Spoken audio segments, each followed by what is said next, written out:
Bonjour et bienvenue sur cette nouvelle vidéo consacrée à la gestion de votre site internet WordPress. Aujourd'hui, je vous ai réalisé une vidéo sur la gestion multisite, multilingue d'un site internet. Pour certains clients, j'ai créé des sites internet en multisite, par exemple une version française et une version anglaise. Et pour d'autres clients, par exemple des établissements scolaires, j'ai créé plusieurs sites. Un site école, un site collège, un site lycée. Par rapport à ces sites, il y a une gestion un petit peu différente au niveau de l'interface.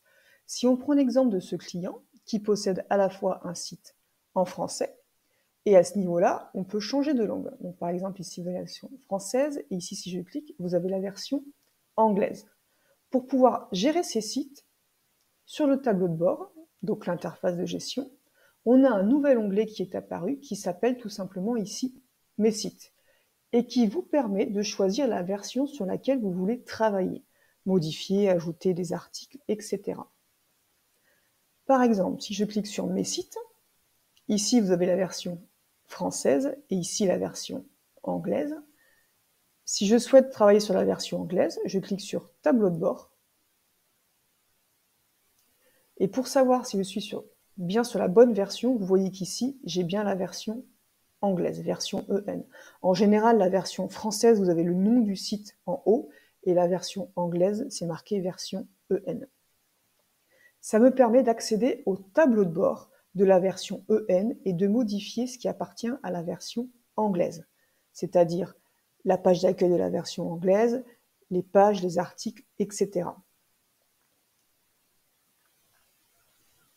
Si je veux travailler sur la version française, je reclique sur « Mes sites » et je dois changer de tableau de bord en retournant ici sur ce site-là. Ensuite, si vous voyez bien, à ce niveau-là, par exemple, si je vais sur la page « Contact », ici j'ai la page « Contact » en français, et si je clique sur la version anglaise, j'arrive sur la page « Contact » ici en anglais. Ça veut dire quoi? Ça veut dire que les deux pages sont associées. Donc pour associer vos pages, vos prestations, vos articles, vos témoignages, etc., vous devez d'abord, dans un premier temps, créer votre article, prestation, etc., dans une première langue, exemple la langue française, et ensuite créer votre article, votre prestation dans la deuxième langue, exemple la version anglaise. Et ensuite, vous devez associer ces deux pages. Alors, pour l'association des deux pages concerne les versions multilangues, ne concerne pas les versions multisites comme les établissements scolaires avec école, collège, lycée, etc. C'est vraiment pour le multilingue. Alors, comment on fait pour associer deux pages? Une fois que vous avez créé votre article, par exemple en français, et votre deuxième article, par exemple en anglais, là, je vais aller sur la page Contact, par exemple.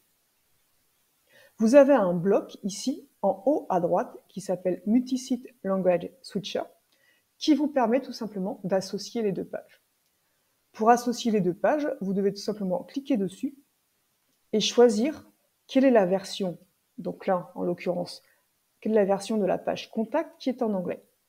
Donc en général, l'interface vous le trouve de suite. C'est pour ça qu'il faut dans un premier temps créer l'article version anglaise, dans un deuxième temps créer la version article française ou inversement, et une fois que les deux articles sont faits, ou les deux prestations, ou les deux pages, etc., vous allez sur ce bloc Multisite Language Switcher et vous cliquez sur la bonne page, la bonne prestation, le bon article, ce qui va vous permettre d'associer directement les deux pages entre elles.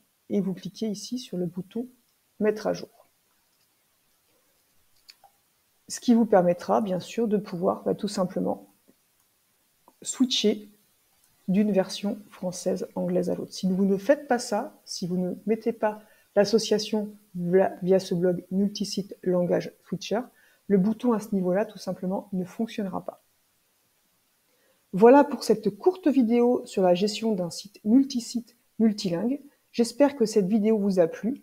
N'hésitez pas à me mettre un j'aime pour cette vidéo et à me laisser votre commentaire sur ma chaîne YouTube. Et à très vite pour de nouvelles vidéos.